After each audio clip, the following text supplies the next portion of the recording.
আৰগাত কালি সমষ্টিত আজি মই নিৰ্বাচন হিচাপে কৰিছোঁ। ইয়াৰ আগতে মই কৰকান্থী প্ৰায় 12,000কৈ অধিক ৰাইজে ওলাই আহিছে মুচিংটাউন আশীৰ্বাদ দিবৰ কাৰণে।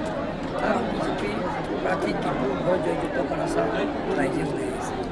সমান্তৰাল হিচাপে সিংহাসন MC সমষ্টিত আৰু 10,000কৈ অধিক কাৰণ তাৰ ভোটাৰ্ছখন 10,000কৈ অধিক ৰাইজে ওলাই আহিছে।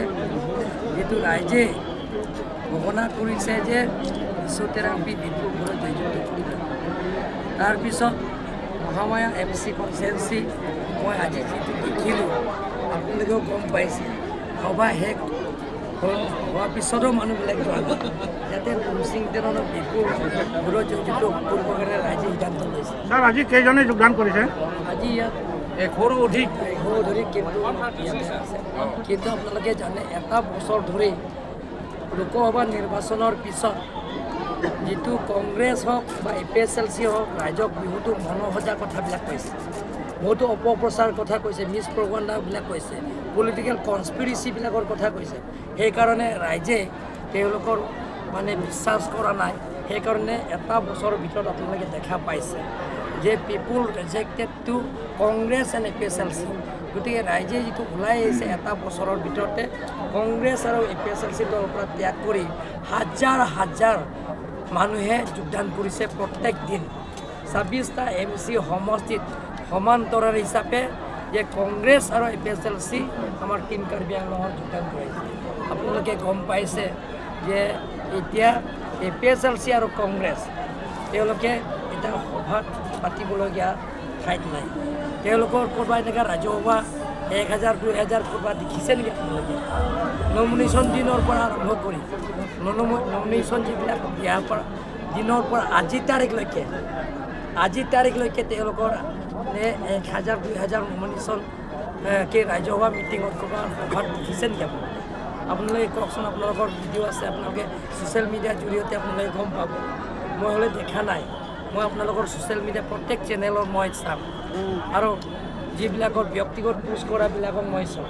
হোৱাটছআপ, ইনষ্টাগ্ৰাম, টুইটাৰ আৰু যিবিলাকৰ ফেচবুক মানুহে পোষ্ট কৰিছে আৰু আপোনালোকৰ যিবিলাকৰ ডিজিটেল চেনেলবিলাকক মই চাইছোঁ। সেই গোটেইখিনিবিলাকক চাই মই দেখা নাই তেওঁলোকৰ যে হাজাৰ মানুহে গোট খাই পেলাই সভা পাতিছে। গতিকে পিপুল ৰিজেক্টেড, তেওঁলোকে ৰাইজে ৰিজেক্ট কৰিছে। আমি নহয়, আমি লিডাৰবিলাক ৰিজেক্ট কৰা নাই, ৰাইজে ৰিজেক্ট কৰিছে। কাৰণ কাৰ্বি আংলঙৰ ৰাইজে সকলো জাতি জনগোষ্ঠীত বসবাস কৰা মানুহে সহজ সৰল মানুহবিলাক। বেছি মিছা কথা ক'লে মানুহে বেয়া পায়। বেয়া পোৱাৰ কাৰণে আপোনালোকে চাওক আজি CPML কাৰ্বি আংলঙৰ পৰা নাইকিয়া হৈ গৈছে, বিদায় দি দিয়া হৈছে। ইয়াতো বিনোদ মিশ্ৰ আৰু এইটো আমাৰ ৰিপুল শৰ্মা কাম নচলিব বুলি ৰাইজে বিদায় দিছে ইয়াতে।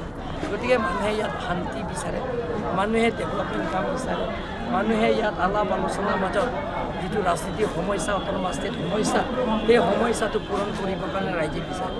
আমি টিম কাৰ্বি আংলং BJP আমি সদায় চিন্তা কৰোঁ অট'নমাছ ষ্টেট আমি সমাধান কৰিম, কিন্তু অট'নমাছ ষ্টেটৰ সমস্যা সমাধান কৰিব হ'লে আমি আলাপ আলোচনাৰ মাজতে নৰেন্দ্ৰ মোদী ডাঙৰীয়াৰ নেতৃত্বত, ডক্টৰ হিমন্ত বিশ্ব শৰ্মা ডাঙৰীয়াৰ নেতৃত্বত, টিম কাৰ্বি আংলং নেতৃত্বত BJP চৰকাৰ দিনতে আমি সেই সমস্যাটো সমাধান কৰিব। আন্দোলনৰ দ্বাৰা নহয়, বন্দুকৰ দ্বাৰা নহয়। আগতে তেওঁলোকে CPMLবিলাক আন্দোলন কৰিছিল, পলিটিকেল পাৱাৰ কাম from barrel of the gun. তেওঁলোকক কৈছে বন্দুকৰ দ্বাৰা তেওঁলোকৰ ৰাজনীতিক ক্ষমতা আহে, কিন্তু আমি এইটো বন্দুকৰ দ্বাৰা নহয়, আমি আলাপ আলোচনাৰ মাজতে সমস্যাবিলাকৰ ৰাজনীতিক সমস্যাবিলাকক সমাধান কৰিব লাগিব। কাৰ্বি আংলঙত সকলো জাতি জনগোষ্ঠী বসবাস কৰা এলেকা সমান্তৰাল হিচাপে ডেভেলপমেণ্ট কামবিলাকক পূৰণ হ'ব লাগে। কাৰ্বি আংলঙত নতুনকৈ উঠি অহা যুৱক যুৱতীবিলাকক সংস্থাপনৰ কাৰণে আমি আলাপ আলোচনাৰ মাজতে সমাধান কৰিব লাগিব। Inter district border, inter state border সেইবিলাকৰ আলাপ আলোচনাৰ মাজতে সমাধান কৰিব লাগিব। যিবিলাকৰ ইয়াত